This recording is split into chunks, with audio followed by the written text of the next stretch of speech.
Saudara Dedi, saya mendengar bahwa Anda adalah seorang Kristen dan Anda segera akan menjadi seorang mualaf dengan meninggalkan iman Kristen Anda dan memeluk agama Anda yang baru. Ya, berpindah agama atau berpindah keyakinan menurut saya itu hal yang menjadi hak setiap orang. Anda punya hak untuk melakukan itu.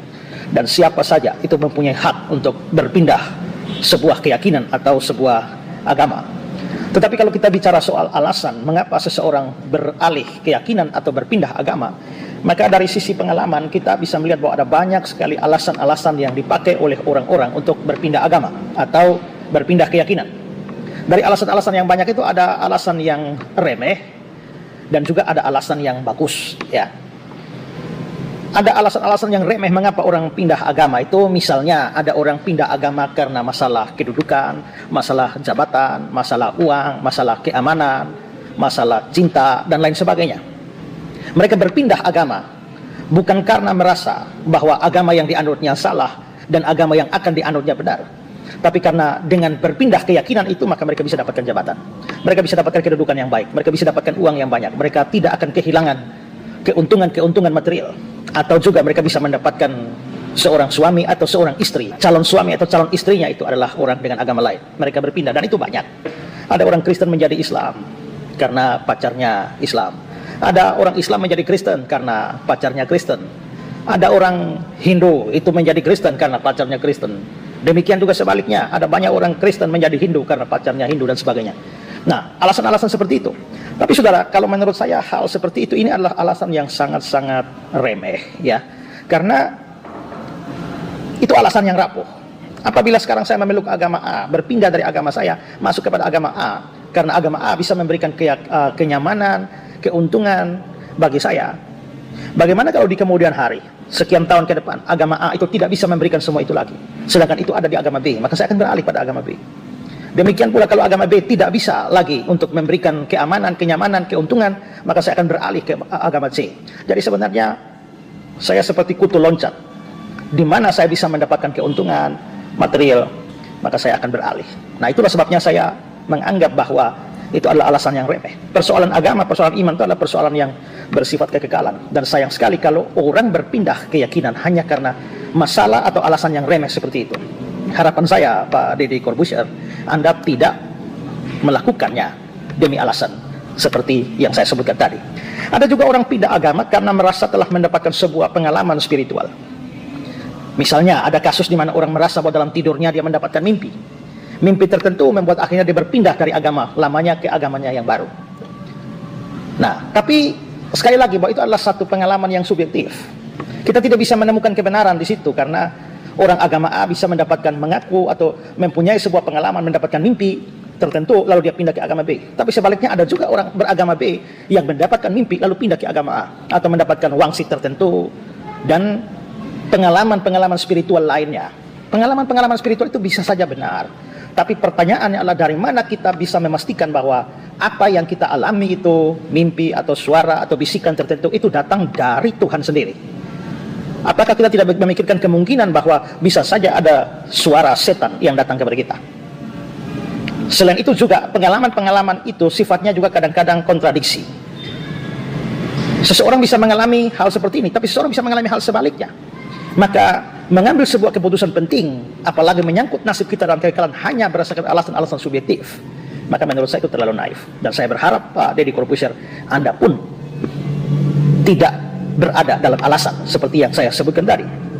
Ada juga yang mau berpindah agama karena merasa mendapatkan suatu kuasa supranatural, misalnya mujizat.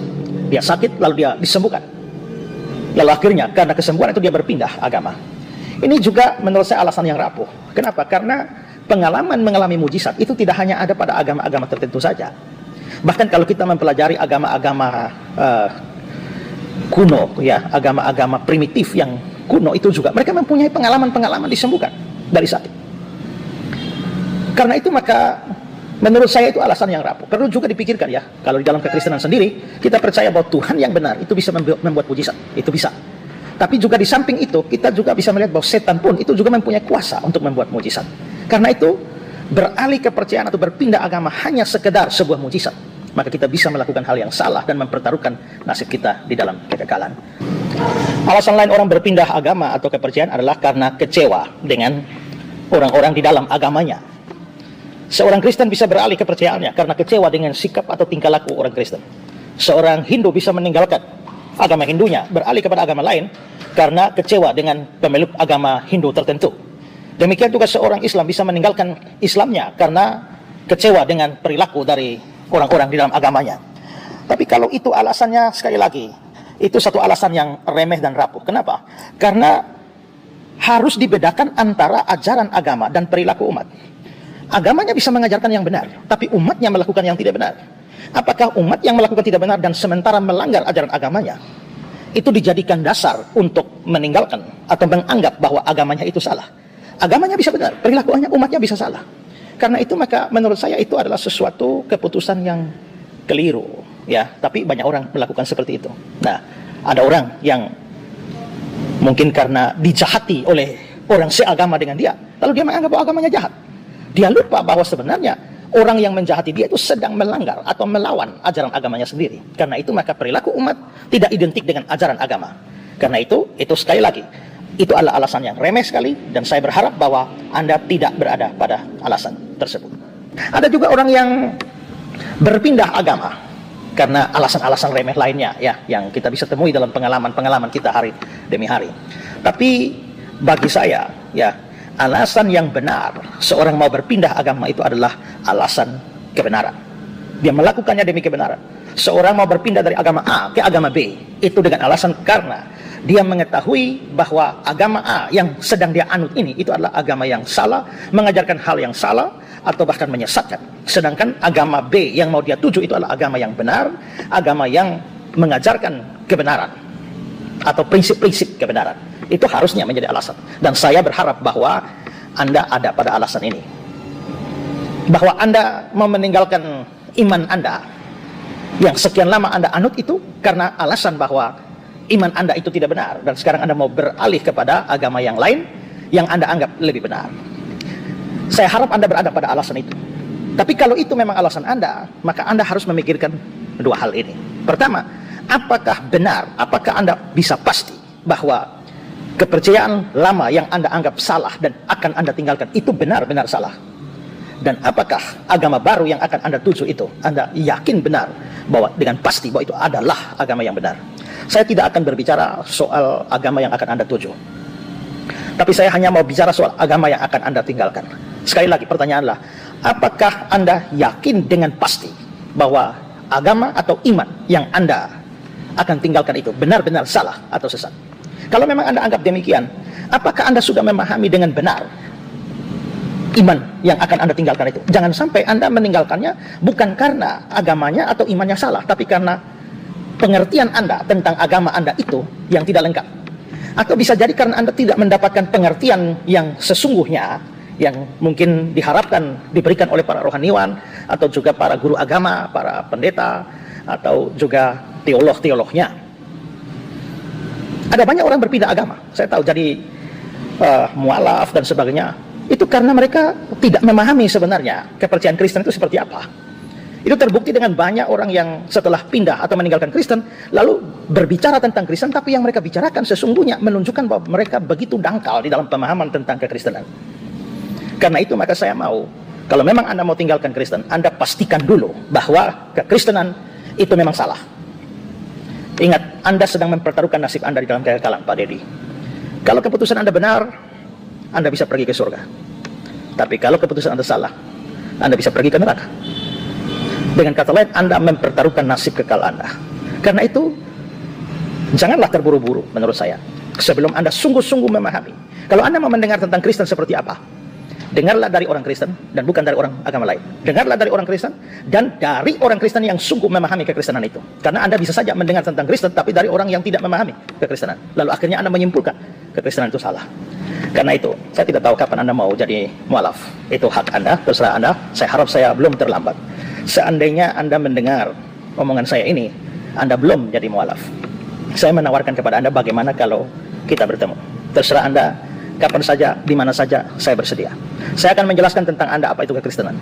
Silakan Anda mengajukan semua keberatan dan pertanyaan Anda seputar iman Kristen dan saya akan menjawabnya, saya akan menjelaskannya.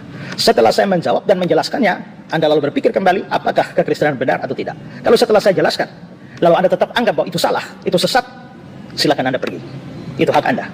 Saya hanya tidak mau Anda pergi dengan pemahaman yang salah dan ingat, sesal kemudian tidak ada gunanya. Ingat, yang Anda pertaruhkan ini bukan main-main. Nasib Anda di dalam kekekalan.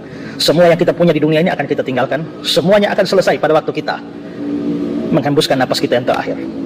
Tapi ingat, hidup tidak selesai di bumi ini. Hidup masih akan berlanjut. Dan tempat di dalam kekekalan hanya dua. Kalau bukan surga, neraka. Apa yang Anda hidupi dan yakini di dalam dunia ini menentukan nasib dalam kekekalan. Karena itu sekali lagi, jangan sampai Anda salah. Karena itu, sebelum Anda mengambil keputusan penting itu, saya bersedia bertemu dengan Anda, itu pun kalau Anda bersedia. Kalau Anda memang bersedia bertemu dengan saya, seperti yang saya katakan tadi, Anda boleh menghubungi saya kapan saja di nomor HP yang tertera di bawah ini. Nah, semoga pesan saya ini boleh bermanfaat bagi menyampaikan kebenaran dan harus memberikan reaksi terhadap kebobrokan ajaran yang dibawa oleh orang-orang yang mengatakan bahwa kencing onta itu halal. Ini saya reaksi baru kali ini lagi, saya reaksi si Felix Yao namanya, Ustadz. Ya, Ustadz ini Ustadz hampir ya milenial karena dia suka menggebu-gebu berusaha untuk membenarkan apa yang diyakininya. Sebenarnya kasihan sekali saudara-saudara orang yang meninggalkan Yesus lalu banyak bohong dan berusaha seolah-olah dia benar. Tapi mari kita mari kita lihat dulu si Felix ini yang dalam video wawancaranya ditanya bagaimana, apakah mungkin ada nabi dari Indonesia katanya. Kita lihat dulu ya. Apakah pernah ada nabi yang hidup di Indonesia? Iya, tuh. Menarik. Pertanyaannya, kenapa lu bisa nanya gini? Karena aku pernah dengar sebenarnya nabi itu kalau nggak salah ya, koreksi kalau misalnya, Betul. ada ratusan ribu.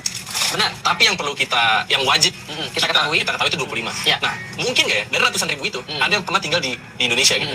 Mungkin nggak tuh? Pernah suatu waktu Rasul mengatakan begini, nabi dan rasul itu ada 124 ribu. 124 ribu? Ya, itu kata Rasulullah. Ada Seorang nabi palsu yang menceritakan ada 124 ribu nabi. Salah satunya nabi dari Arab, Mr. M itu. Sedangkan saya menulis buku, tidak ada nabi dari Arab. Fix. Dan saya melakukan penelitian sungguh-sungguh. Tidak ada nabi dari Arab. Dan saya pertanggungjawabkan buku ini baru terbit, langsung saya diborgol oleh polisi. Sebenarnya bukan karena tulisan-tulisan buku saya saja, tetapi khutbah-khutbah saya di mana-mana yang memang membuat sakit kuping para petinggi agama itu dan juga para menteri. Demikian juga DPR Indonesia yang plukusuntur itu tersinggung dan marah. Tapi kan tidak ada alasan ataupun cara bagi mereka kecuali ada undang-undang 165A, 156 atau 165A yang dijadikan alat untuk menjerat saya. Sehingga saya ditangkap, divonis 4 tahun. Tapi karena saya rajin menginjil, bukan 4 tahun, tetapi saya hanya 1 tahun 4 bulan. Itu mukjizat seorang penginjil, itu nggak bisa dibayangkan, saudara-saudara. Mestinya 4 tahun, hanya dijalani 1 tahun 4 bulan. Angka dari mana untuk mengatakan 124 ribu itu? Ternyata Nabi itu bukan buta huruf, tetapi dia melek angka. Angka itu dia tahu. Tetapi nalar dari mana dan bagaimana caranya dia menghitung itu? Kok tepat sekali 124 ribu? Nah, khusus untuk yang begini-begini ini baru ketahuan ya betapa onnya orang itu. Kok bisa dipercaya di seluruh dunia gitu.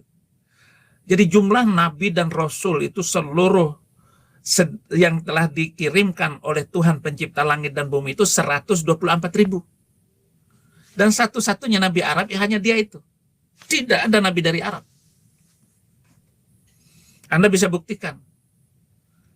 Dari mana saja? Ya dari cara dia mengajar dan apa yang diperintahkan. Doktrin-doktrin yang disampaikan itu adalah kata-kata yang tidak pernah sampai.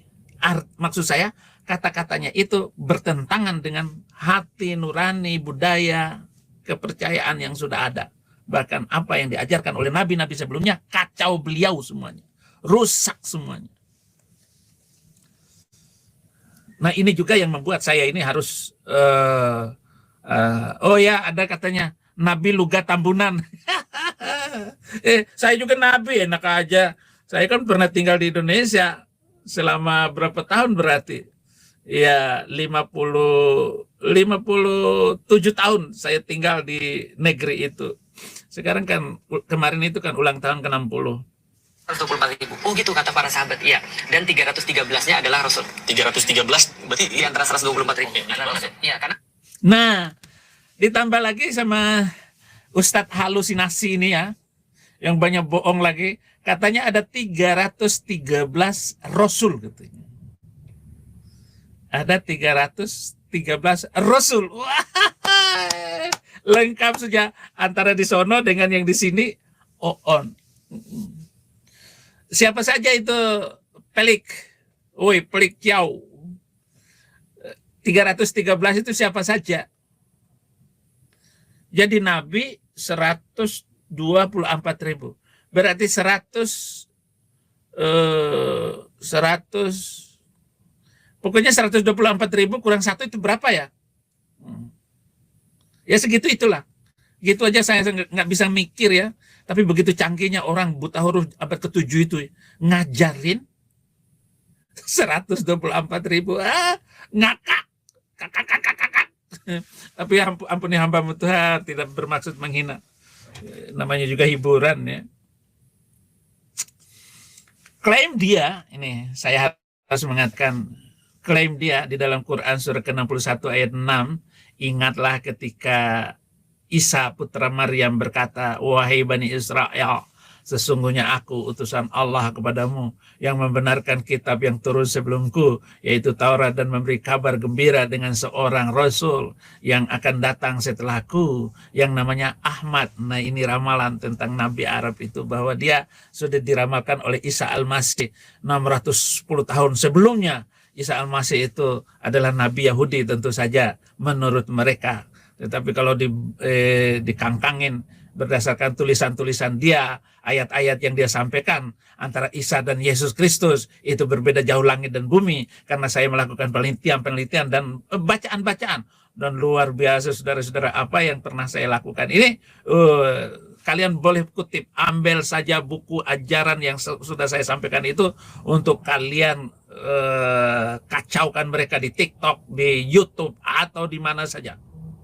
Mereka sekarang dalam keadaan tayang-tayang karena buku-buku tulisan saya itu. Logika kebalik semua.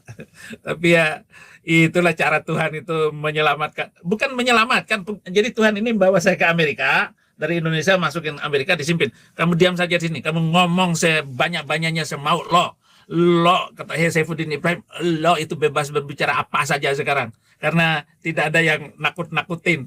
Nah kalau saya di sana, habis, nggak bisa ngomong apa-apa. Nggak bisa ngomong apa-apa. Iya, inilah kelebihan saya itu. Halo Kadrun, muncul, ayo naik, bikin komenlah semaumu. Belalah beliau yang peluku suntur yang nikahin bocil 6 tahun itu. Ayo bela sekarang. Nah, tunjukkan kuasa Allah SWT itu bahwa dia bisa menghabisi saya. Ayo berdoalah kepada Allahmu supaya kepala saya dibalik. Gitu. Seperti kutukan Nabi Allah itu. Nanti akan kami putar lehernya ke belakang katanya. Itu memain kekerasan. ancam mengancam nggak boleh lagi sekarang. Tetapi kok masih dipercaya orang kayak begitu ya? Ya, Felix.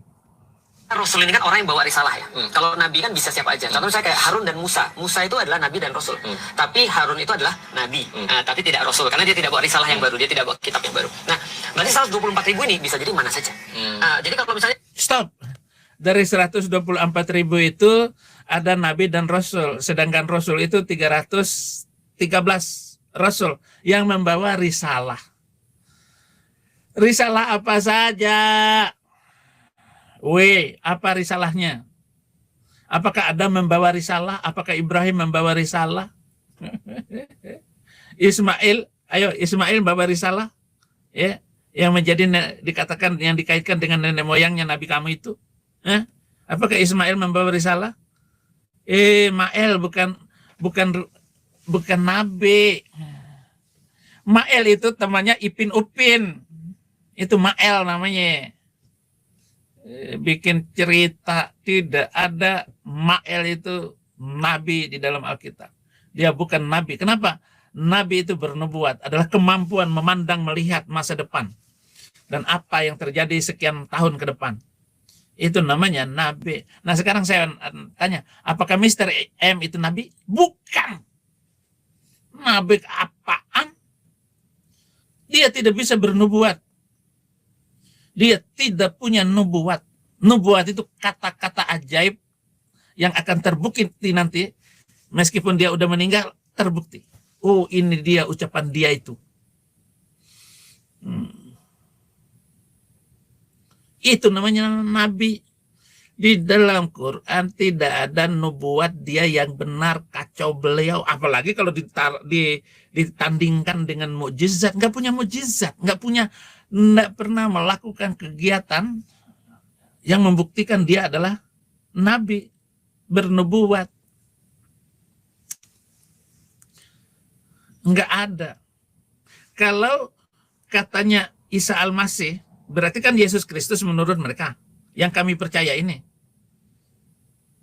Kalau mereka mengatakan bahwa Isa Al-Masih ini adalah Yesus Kristus, tidak ada satu ayat pun di dalam Alkitab, di dalam Perjanjian Baru, ramalan Yesus Kristus. Seperti yang saya baca ayatnya tadi, yaitu Quran surat ke-61 ayat 6. Nggak ada. Yesus tidak pernah mengatakan apa-apa tentang nabi yang akan datang. Justru seluruh ucapan Yesus akan muncul nabi palsu, guru-guru palsu, antikris, yang benci Kristus. Itu namanya antikris.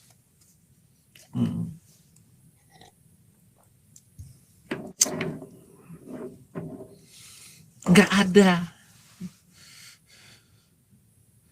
Jadi Alkitab saya ini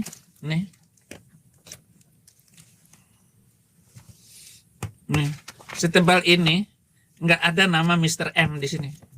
Nggak ada nabi. Lah kok bisa-bisanya bohong, teganya berbohong. Katanya ada nama dia yang diramalkan oleh Isa Al-Masih. Nah, mereka sekarang mau menarik, jangan menggunakan Alkitab katanya. Untuk kitab suci orang Kristen jangan Alkitab. Pakai nama sendiri dong, Biblos katanya. Lo Quran sendiri yang nyuruh nama Alkitab. Ada juga disebut Ahlul Kitab. Disebut Ahlul Kitab itu orang Yahudi dan orang Kristen.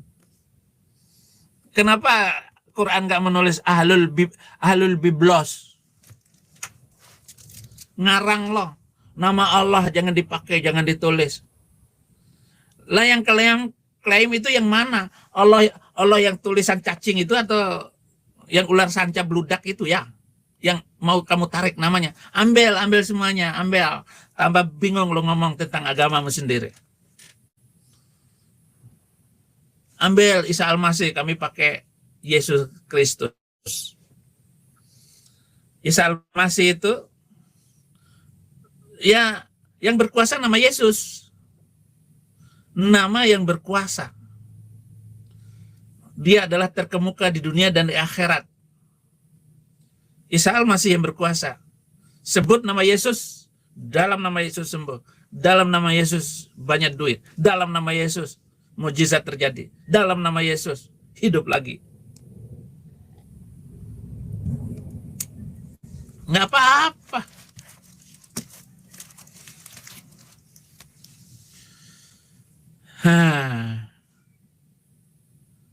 Nah, kalau mereka sudah menemukan Ahmad itu, orang-orang mengatakan ini sihir yang nyata. Apanya? Emang dia main sihir? Sihir yang menakutkan. Serem, seluruh ajaran itu serem. Kan saya minta, Felix, supaya mencabut 300 simpul agama Konoha itu. Ampun deh. Tapi luar biasa ya. Anak-anak muda percaya banget. Sedangkan saya ini mengajak mereka untuk berpikir. Berpikir ulang tentang apa yang pernah kamu percaya itu. Pikirkan ulang, saudara. Mungkinkah ada nabi yang hidup di sana? Mungkin. Tapi yang mana? Walau lebih kita nggak tahu. Karena ada orang-orang yang bilang ada beberapa perilaku yang sama kayak nabi. Contoh ya, orang-orang yang dalam tanda kutip ya, dia bersifat seperti para nabi. Karena para nabi itu punya sifat-sifat tertentu. Dia lembut, dia kemudian menyelamatkan semuanya orang, dia mikirin orang lain segala macam. Nah, jadi mungkin nggak ada nabi yang hidup di Indonesia? Harusnya sih mungkin ya. Harusnya mungkin ya. Harusnya mungkin, tapi kita nggak tahu. Saya harus segera lembut. Saya akan berbahasa lembut, saudara-saudara. Biar saya dibilang nabi. Biar saya ini dibilang nabi. Ciri-ciri orang tertentu, yaitu dia lembut. Apakah Presiden Soeharto enggak lembut? Oh, dia lembut sekali. Soeharto itu sangat lembut. Saking lembutnya dia tidak pernah marah, selalu tersenyum. Nggak ada presiden yang seindah senyuman Soeharto. Dia nggak pernah bikin orang ngek kayak Nabi Allah. Itu ciri-cirinya.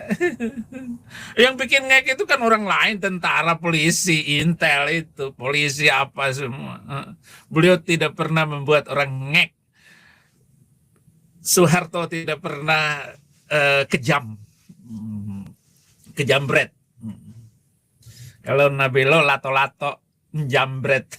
Ya, saya kan harus mulai berbahasa halus ya. Tolong saudara-saudara, saya mau menyampaikan serius tapi jadinya ini orang gila kumat lagi.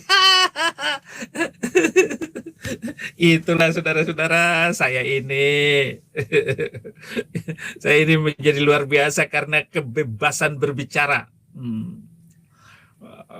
Tuhan, jangan sampai saya ini sakit yang membuat namamu dipermalukan. Biarlah saya ya tetap memuji Tuhan dalam keadaan apapun. Jangan sampai saya sakit-sakitan untuk masa yang akan datang itu. Iya, saudara-saudara, karena saya ini kalau sakit ini mengerikan.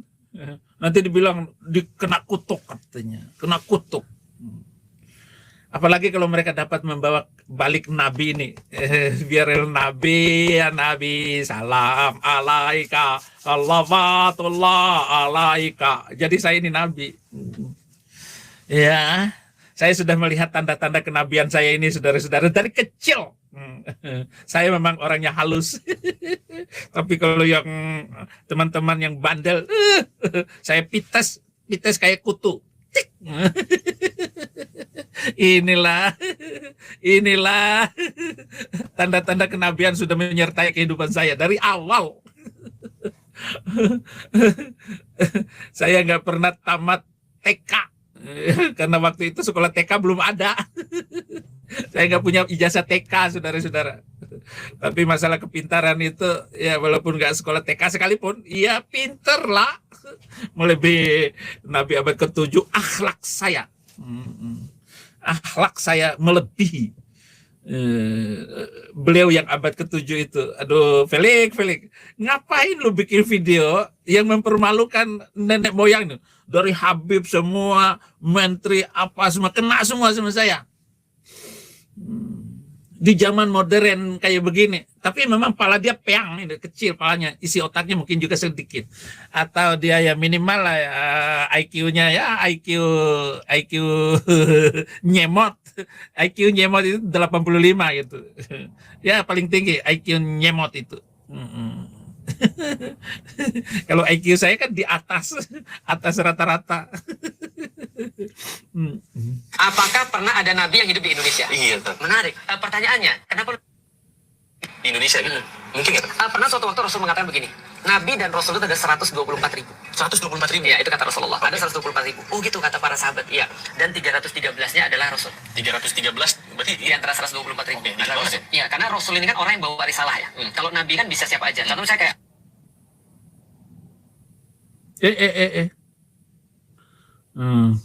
Gimana kembalinya? apakah pernah ada nabi yang hidup di Indonesia? Yang bawa risalah ya. Kalau nabi kan bisa siapa aja. 124.000 ini bisa jadi mana saja. Jadi kalau misalnya mungkinkah ada nabi yang hidup di Indonesia? Mungkin. Tapi yang mana? Walau misal kita nggak tahu. Karena ada orang-orang yang bilang ada beberapa perilaku yang sama kayak nabi. Contoh ya, orang-orang yang dalam tanda kutip ya, dia bersifat seperti para nabi. Karena para nabi itu punya sifat-sifat tertentu. Dia lembut, dia kemudian menyelamatkan semuanya orang, dia bikin orang lain segala macam. Nah, jadi mungkin nggak ada nabi yang hidup di Indonesia? Harusnya sih mungkin ya. Harusnya mungkin ya. Harusnya mungkin, tapi kita nggak tahu. Apakah pernah ada nabi yang hidup? Ada Tuhan. Rupanya yang meramalkan saya adalah seorang nabi adalah Felix Xiao turunan Tiongkok. Jadi harus ada orang yang dari jauh sana, dari Tiongkok datang ke Indonesia turun-temurun mungkin ya. Lalu meramalkan saya sebagai nabi di Indonesia. Kenapa? Ada sikap lemah lembut. Terima kasih Tuhan Yesus. Saya tambah-tambahkan sikap lembut saya Tuhan. Agar saya mempertahankan jabatan kenabian saya. Karena memang benar sekali ini si Felix Xiao ini sedang membicarakan saya setiap hari gitu. Lah ini kan ditonton orang nih video bahwa Saifuddin Ibrahim itu nabi. Ya Allah Robbi. Udah diam loh, nggak usah ini. Perilaku saya seperti nabi maka saya termasuk nabi. Kalian ya penonton ini jangan sampai menghina saya, membuli saya ya. Saya sudah mau berubah itu. Seperti yang telah dikatakan oleh Xiao ini.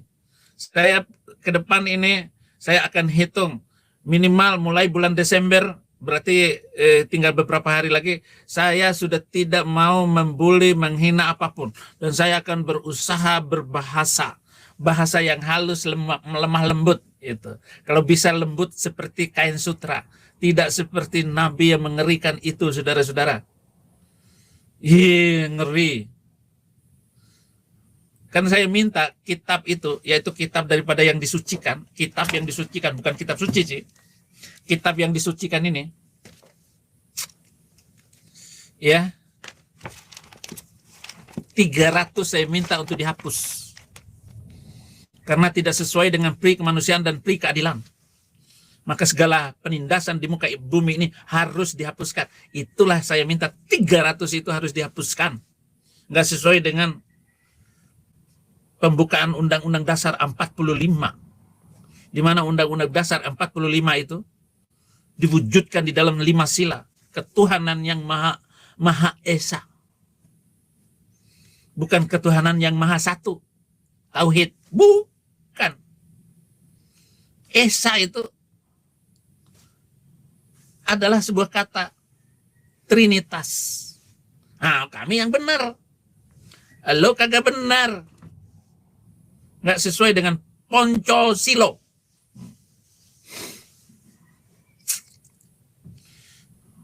Dulu di Palembang itu ada kepala desa buta huruf. Nah, kepala desa buta huruf ini dipanggil oleh Pak Camat untuk menjadi inspektur upacara di desa masing-masing. Dan namanya inspektur upacara itu kan harus baca Pancasila, teks Pancasila.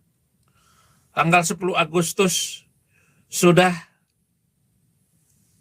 latihan, hafal Pancasila. Pancasila, 1. Ketuhanan yang Maha Esa. 2. Kemanusiaan yang adil dan beradab. 3. Persatuan Indonesia. 4. Kerakyatan yang dipimpin oleh hikmah, kebijaksanaan, permusyawaratan, kebijaksanaan dalam permusyawaratan, keadilan sosial bagi seluruh Indonesia. Salah. Pokoknya begitulah. Gara-gara tinggal di Indonesia, sudah ditinggalin, hafalannya lupa.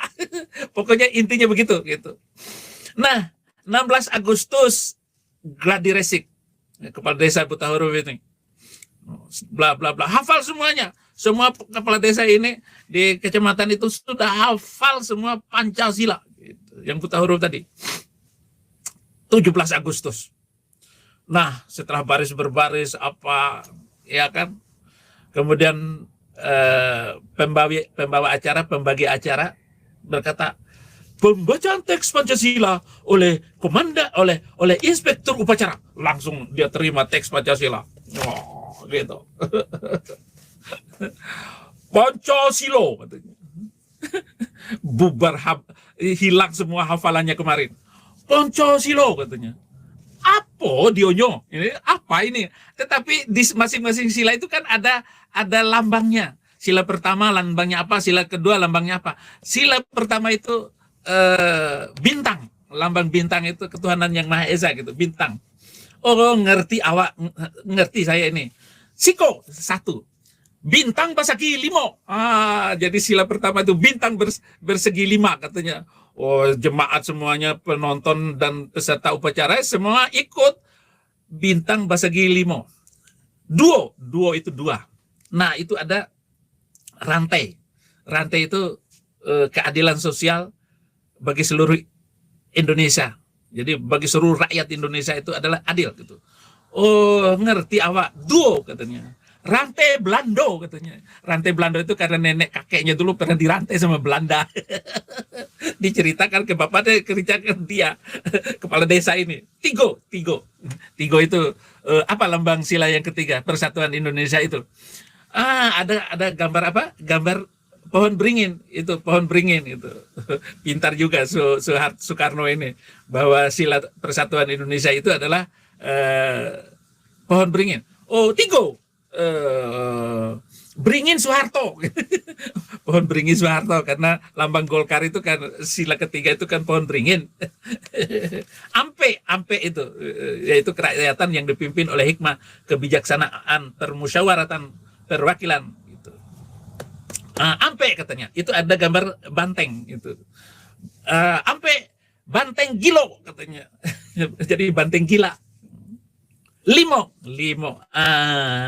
Ngerti awaknya, ada gambar padi dan kapas.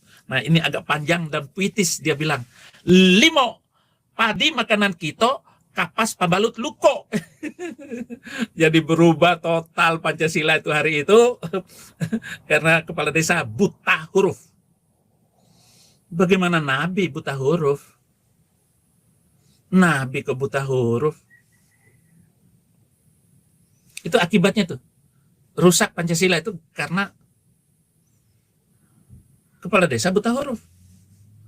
Ini ada orang abad ke-7 buta huruf.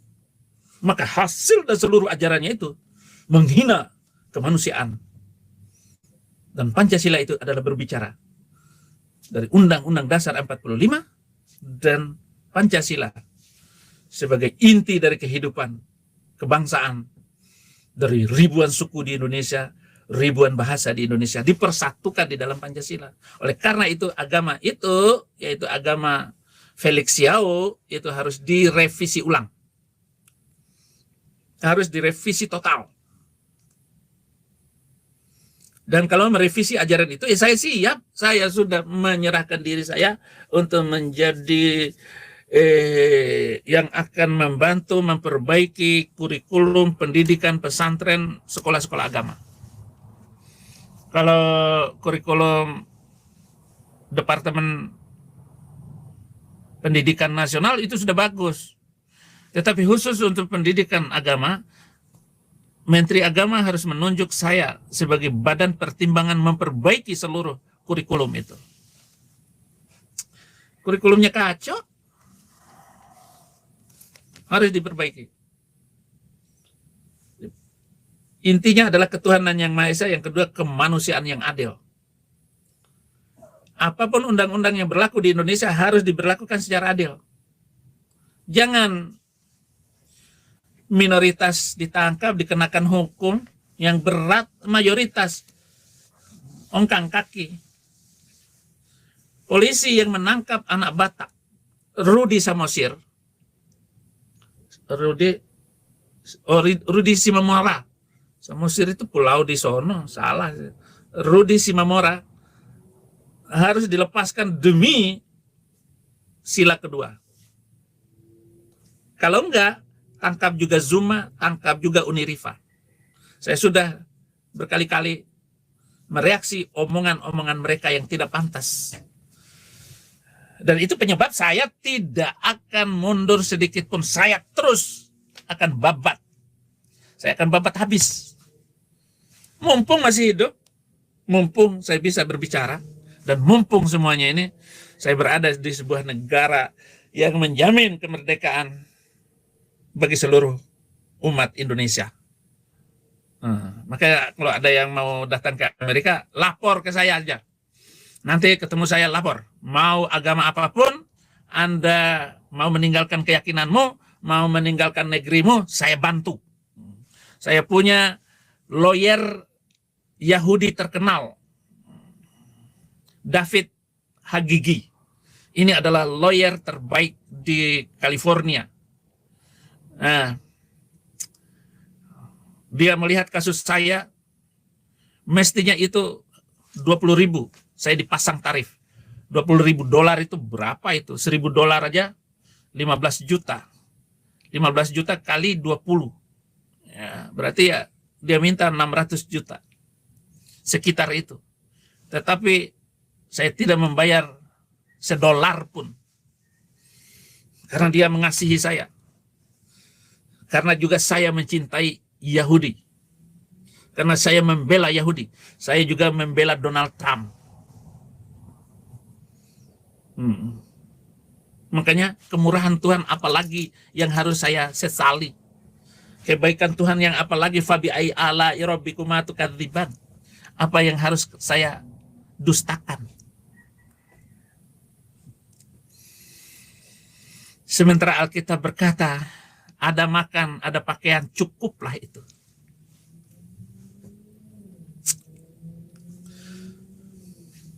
Yang ketiga, persatuan Indonesia. Jangan kayak orang Madura, ketangkap melanggar lalu lintas. Prit!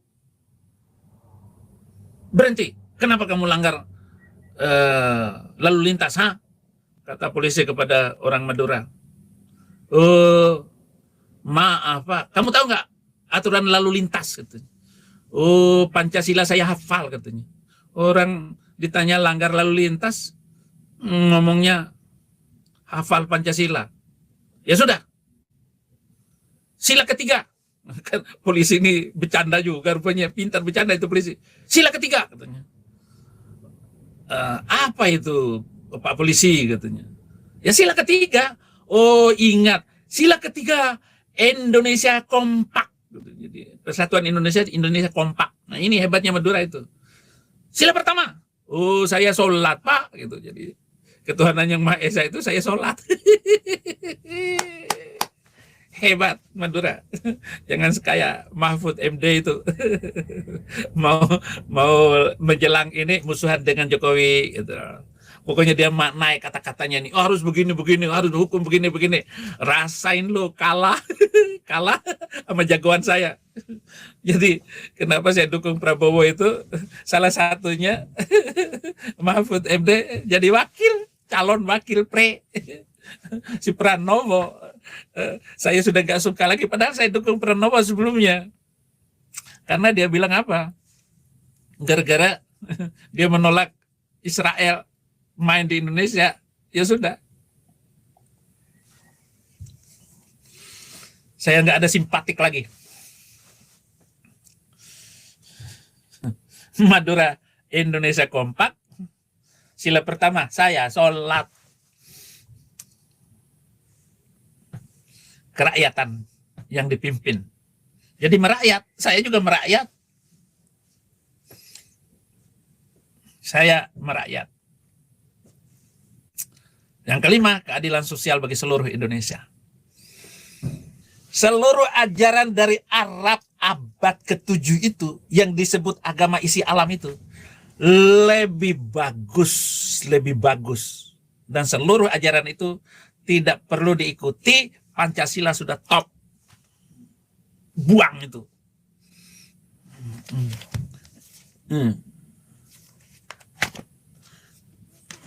Bakar aja ini sama Abu Bakar.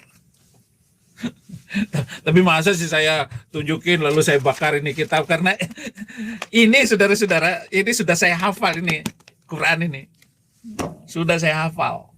Saya sudah hatam berkali-kali. Ini Quran.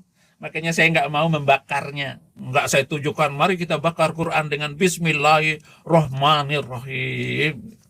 Biarin aja. Kalau saya bakar ini terus susah lagi saya cari ini. Ya, saya susah lagi cari ini. Membawanya ke sini. Ini kan hanya untuk contoh belaka. Kertas kayak begini. Di Alkitab tuh ada semua. Di HP itu lengkap semua. Mau kitab suci macam apa, lagu-lagu seluruh dunia ada semua, saudara-saudara. Di samping yang kedua, saya tadi sebagai nabi, saya harus mempertahankan sikap lemah lembut saya ini, supaya saya ini seperti nubuatan dan apa yang dikatakan oleh Felix Yao tadi, saya termasuk nabi. Gitu. Apalagi yang membuktikan bahwa ada nabi dari Indonesia. Yang kedua, bisa bernubuat.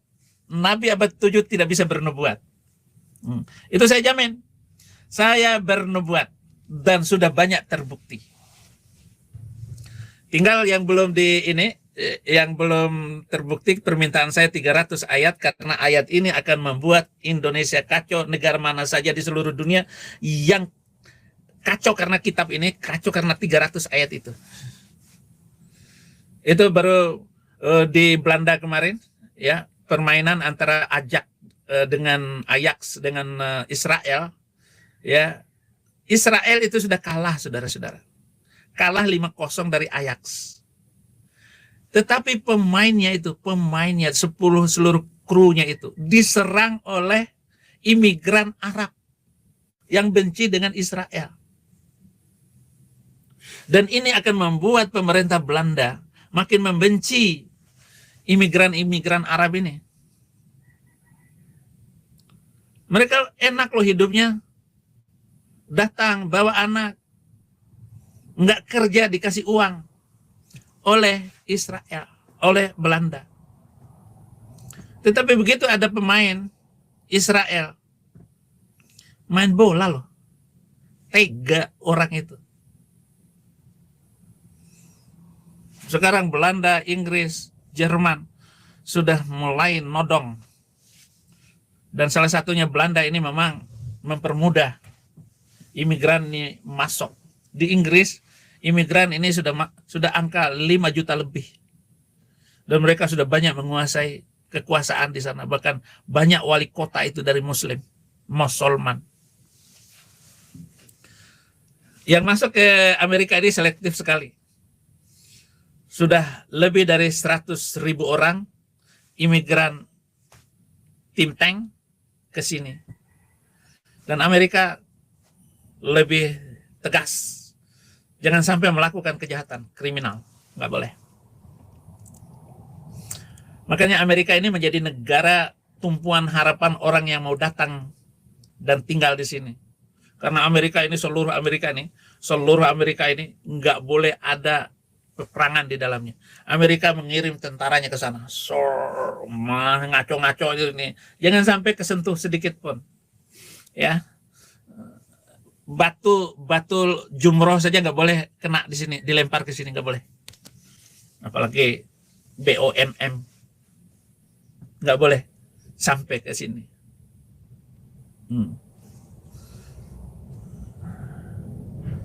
Nubuatan saya sebagai nabi sudah terbukti.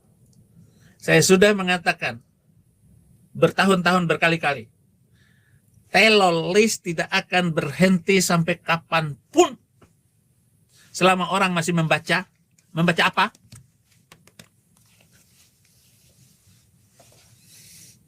Membaca ini. Selama mereka masih membaca ini, telolis tidak akan berhenti.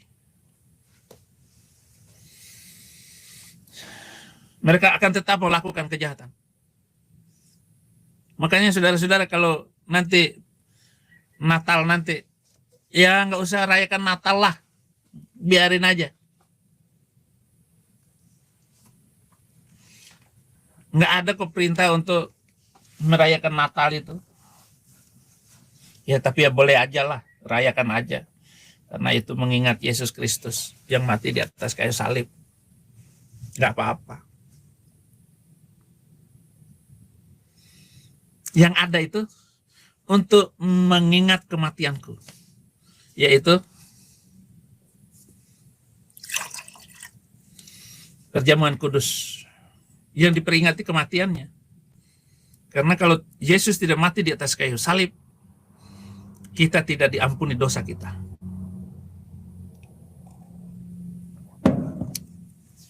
Karya penebusannya itulah, yaitu kematiannya dan kebangkitannya, Paskah. Yang harus diramaikan itu Paskahnya, bukan Natalnya.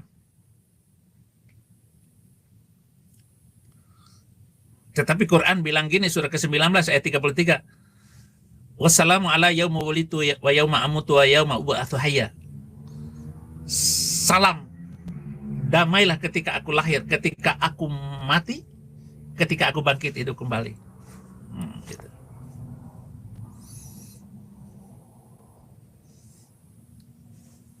Itu aneh ya, luar biasa itu ya. Cerita dalam Quran surah ke-9 ayat 33. Damai ketika aku lahir, damai ketika aku mati, damai ketika aku bangkit hidup kembali. Dia lahir untuk kami, dia mati untuk kami, dia bangkit untuk kami semua. Dia itu firman Allah yang turun ke bumi, yang jadi sama dengan manusia. Jadi mereka mengambil surat 19 ayat 33 itu dari lagu itu. Dia lahir untuk kami, dia bangkit untuk kami, dia mati untuk kami, dia bangkit untuk kami semua. Dia itu firman Allah yang turun ke bumi, yang jadi sama dengan manusia. Gitu. Itu canggih itu. Jadi rupanya Mr. M itu mengambil lagu ini, dimasukkan, disisipkan ke surah ke-19 ayat 33. Nggak percaya? Orang duluan Kristen daripada agama Plukusuntur Arab itu. Tetapi walaupun Pancasila baru muncul 1945 daripada Quran, lebih bagus yang sekarang. Jadi Pancasila ini membubarkan seluruh ajaran itu untuk tidak boleh diikuti lagi. Setuju? Sharekan video ini,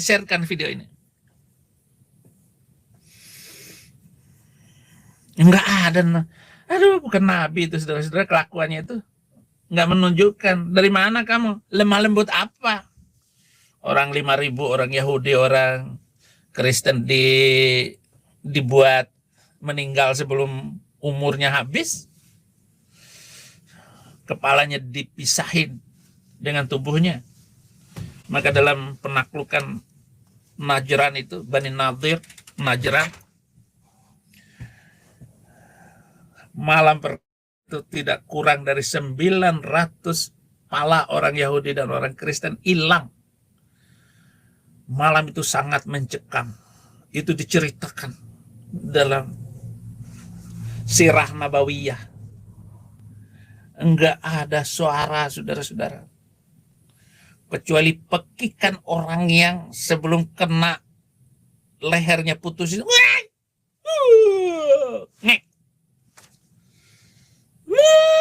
Ngek. Hanya itu suaranya malam hari itu. dan betapa sadisnya beliau itu. Catat baik-baik. Ini nggak berani diceritakan dalam Isra Mi'raj, di dalam cerita Maulud Nabi. Malu diceritakan. Hanya saya yang bisa menceritakan. Ada yang bilang 800 orang di malam pertamanya itu. Ada yang bilang 900. Tapi saya suka menggunakan angka yang gede, 900. Biar malu. Biar nggak punya malu kalian. Ngaku-ngaku kiai. Ngaku-ngaku ustadz. Sembunyiin cerita. Kasih tahu dong anak cucum itu.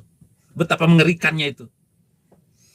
Diceritakan dia adalah seorang yang akhlaknya mulia. Dari mana mulia? Saya serem. Saya kan sudah tahu sejarahnya. Tidak ada teriakan yang lain dan begitu sadisnya sore itu, saudara-saudara. Jadi dia gali dulu lobang di pasar, dekat pasar mereka itu. Gali lobang, nanti tutup secara bersamaan. 5.000 orang. Terus kamu tahu siapa yang menggalinya? Orang Yahudi dan orang Kristen yang menggali kuburnya untuk dia sendiri. Nanti disuruh jalan satu-satu. Jalan. Muhammad sendiri kira-kira 30 nyawa yang dia putusin.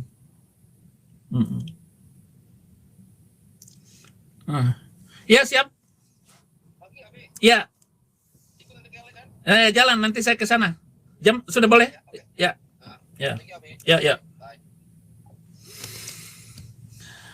Jalan. Ngek. Dan apa yang dia lakukan? Anak-anak. Maka anak-anak dianggap dewasa itu dibuka celananya, kalau tumbuh bulunya habis. Ada bulunya, ngek. Yang belum ada bulunya, selamat. Ada istri orang, kepala suku itu yang diambil. Setelah penaklukan itu, dia ambil istri kepala suku yang masih bulan madu. Sedang bulan madu, saudara. Berarti belum sebulan menikah. Safiyah binti Huyai. Suaminya itu adalah Kinanah, kepala suku itu. Seorang kaya, Yahudi kaya-kaya, saudara-saudara. Makanya dimusuhin sama beliau. Punya kebun anggur, punya kebun kurma. Ratusan hektar yang ditanam oleh orang Yahudi. Tapi diambil semuanya, kebunnya diambil, tanah-tanahnya semuanya. Anak istrinya diambil. Dan sebagian yang jelek-jelek dijadikan budak. Tetapi yang cantik, istri kepala suku itu, malam pertama sama dia. Sama dia. Enak juga ini jadi nabi ini. Aduh, nasib saya kenapa bukan nabi zaman itu. Serem. Itulah kelembutan beliau. Itulah nabi yang mulia. Dia adalah orang yang paling mulia dari seluruhnya itu. Ngek. Ngek. Bagaimana cerita saya? Apakah masih lucu, saudara-saudara? Pantas nggak? Saya kan sudah mulai mengajar yang lembut. Saya ini ditelepon lagi. Udah mulai terbukti, dan saya sudah meminta kepada Menteri Ogomo untuk melakukan pengawasan terhadap pesantren-pesantren. Kalau Menteri Agama, Departemen Agama tidak mengawas seluruh pesantren di Indonesia ini, itu akan menjadi tempat proskikuki, tempat wik-wik para ustadz menghamili santri-santri. Dan itu sudah terbukti, Pak Menteri Agama. Nanti akan berita semuanya. Jadi sangat bahaya sekali. Baik santri laki maupun santri perempuan. Berapa itu yang di Lampung itu? Berapa orang? Di Banyuwangi berapa orang? Di Bandung, di Jawa Tengah. Ini guru-guru yang masih muda itu mengajar di pesantren. Tetapi tanpa pengawasan Departemen Agama. Kasihan, saudara-saudara. Ini sudah 2 nih, nubuat saya yang sudah terbukti. Dan kekacauan negara-negara yang mayoritas agama I. Nah, agama I menjadi agama I. Serem. Semuanya rusak negara-negara itu. Tinggal bagaimana 300 ayat ini harus dihapuskan di Indonesia supaya Indonesia menjadi negara teladan yang bagus. Karena tidak akan terjadi. Tidak akan terjadi. Perbaiki hukum dan undang-undang ini. Cabut itu. SKB 2 Menteri, cabut pasal penistaan. Karena sesungguhnya penistaan itu adalah orang yang tidak melaksanakan agamanya. Kalau agama Mosolmen, kalau dia itu Mosolmen, dia harus rajin sholat. Nggak sholat, penista.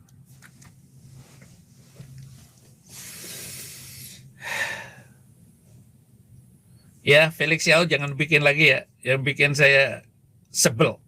Terima kasih saudara-saudara sudah menonton, sebarkan video ini agar banyak peningkatan ini. Jangan tolong bagi video ini supaya banyak yang ini, supaya tidak banyak yang dingekin sama pengikut Lukus Suntur itu. Wah, ini jadi peperangan nih kalau chatting live saya ataupun YouTube saya, peperangan mereka. Jadi mereka itu, dan terima kasih sekali ya sudah yang sudah membantu meringankan pelayanan saya di Indonesia ya, sudah bantu untuk kasus-kasus di Indonesia. Terima kasih banyak. Cuman saudara-saudara saya yang biasanya saya bantu dari uang YouTube enggak bisa lagi, belum bisa. Nanti akan ada lompatan-lompatan besar di depan ini. Bantu saya enggak mau menyebut, saya enggak akan menyebut nama-nama Anda semua yang sudah mengirim ke apa namanya? Ke nomor rekening yang tertulis di live chat saya ini. Terima kasih semuanya ya. Tuhan yang memberkatimu melimpah-limpah lipat ganda apa yang sudah Anda taburkan itu.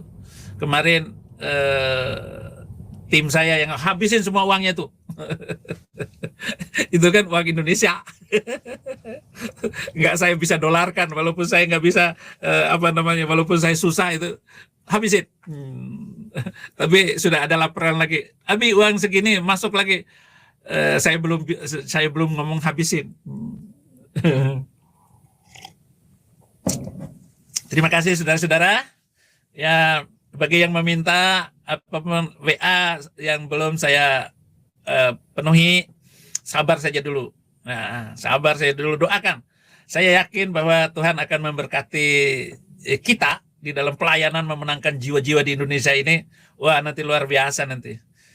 Orang-orang kaya Indonesia tolong ya kirim ke chatting live saya ini ke channel yang sudah saya tulis ini. Terima kasih semua saudara-saudara untuk segala bantuan. Pesan buku juga 0853 8827 0696, pesan lewat di sekretaris saya, WA saja, WA untuk sekretaris saya. Itu juga untuk membantu pelayanan saya yang lain. Jadi ada yang mengirim lewat YouTube ini, ada untuk pos yang lain. Saya nggak bisa menyebutkannya karena ya Anda tahu sendiri bagaimana saya kan begitu tidak disukai oleh